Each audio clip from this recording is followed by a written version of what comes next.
Bonjour à tous, bienvenue sur Bassin AZ, le tour de France de vos bassins. Je suis ravi de vous retrouver pour une nouvelle vidéo. Alors, aujourd'hui c'est l'arrivée des médakas de chez Reef & Fish.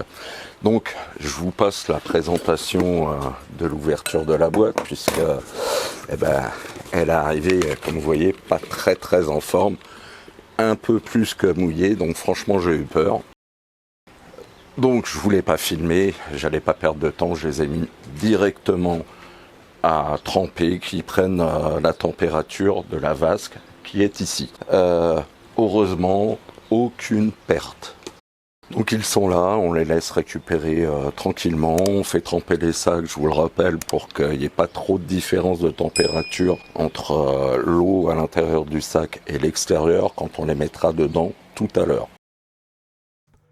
Vous pouvez voir que la vasque est en route depuis à peu près un mois.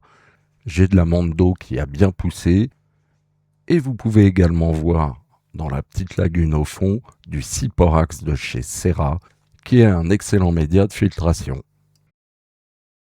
Alors il y a quelque temps, j'avais contacté Jonathan de Reef & Fish parce que c'est l'un des rares professionnels à proposer des médakas.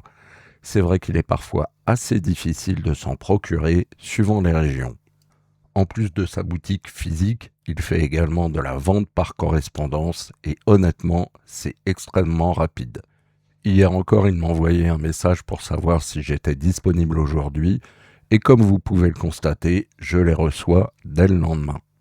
Aucun souci de ce côté-là, c'est quelqu'un de franchement sérieux.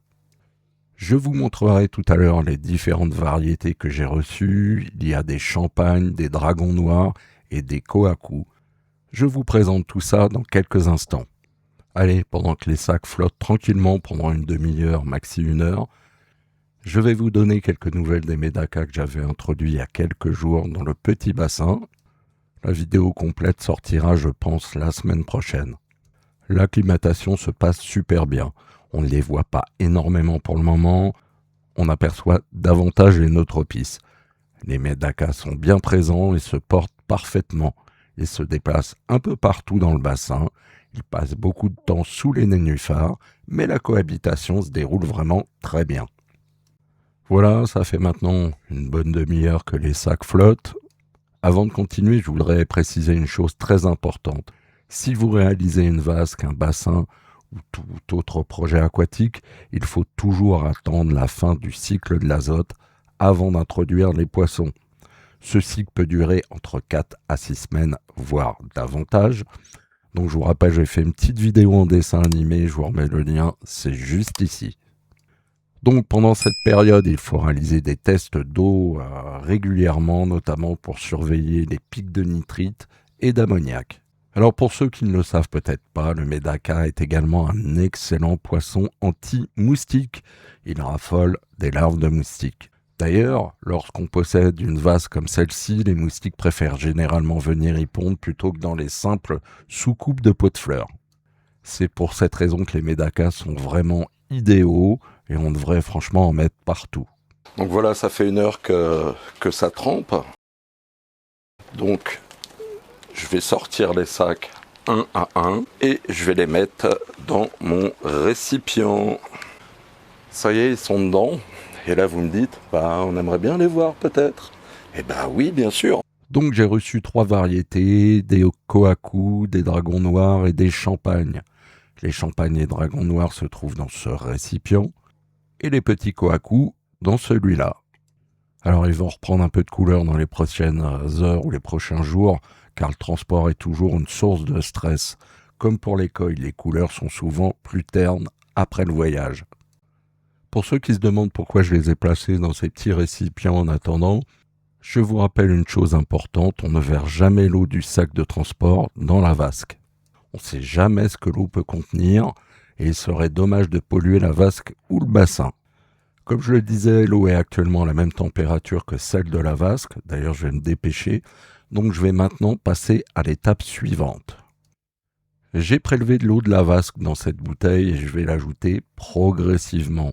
Donc, en plusieurs étapes, toutes les 5 minutes, je vais ajouter un petit peu d'eau afin d'équilibrer les paramètres entre l'eau du sac de transport et celle de la vasque. Cette étape est également très importante. Voilà les petits kohaku, je ne sais pas si on les distingue très bien à la caméra. Je vais donc commencer à verser doucement l'eau de la vasque. Alors franchement, les dragons noirs sont magnifiques. Félicitations Jonathan. Je vous rappelle qu'ils proviennent de Reef and Fish. Vous trouverez toutes ces variétés sur reefandfish.com. Et là, il a fait pour cette vidéo un code promo de moins 10%. Bien évidemment, je vous mettrai tous les liens dans la description de la vidéo. Pour ma part, ils vont tous rejoindre la vasque. Comme ça, ils vont être aussi en quarantaine. Plus tard, les petits kohaku rejoindront les autres kohaku déjà présents dans mon bassin de 2 mètres cubes. Je continue donc à ajouter progressivement un peu d'eau. Je ne sais pas si vous voyez à la caméra, mais j'ai également préparé plusieurs épuisettes. Vous voyez, allez, je dézoome, elles sont juste ici. Ce qui va me permettre de récupérer les poissons et de les transférer dans la vasque sans conserver l'eau du sac de transport. Et encore une fois, c'est très très important. J'en profite également pour rappeler que pour les personnes qui n'ont pas la place d'installer un grand bassin, ce type de poisson est idéal. Les médakas peuvent parfaitement vivre dans une vasque, un midi-bassin ou des petits bassins de moins de 1000 litres.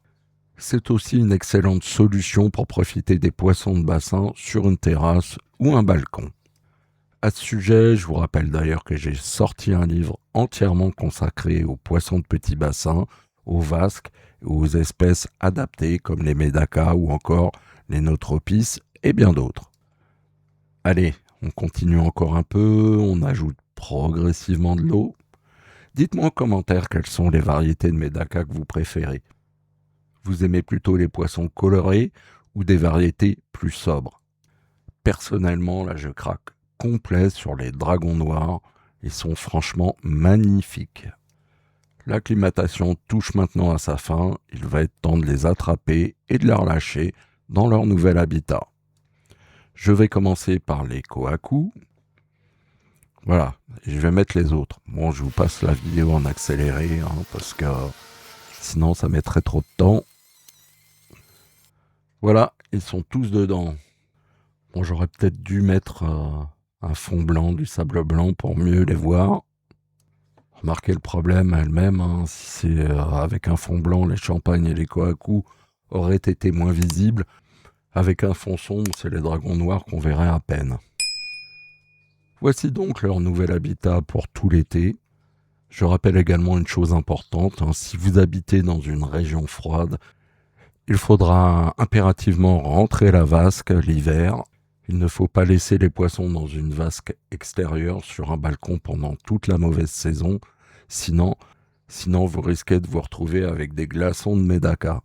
Alors, même si les médakas supportent des températures extrêmes, ils n'apprécient pas les changements brusques. C'est un poisson capable de supporter des températures proches de 0 degré jusqu'à 40 degrés, mais les variations rapides sont à éviter. Pareil en été comme en ce moment où il fait vraiment très chaud, pensez à mettre un petit parasol ou des choses comme ça pour les protéger impérativement du soleil ou placer comme moi la vasque à l'ombre.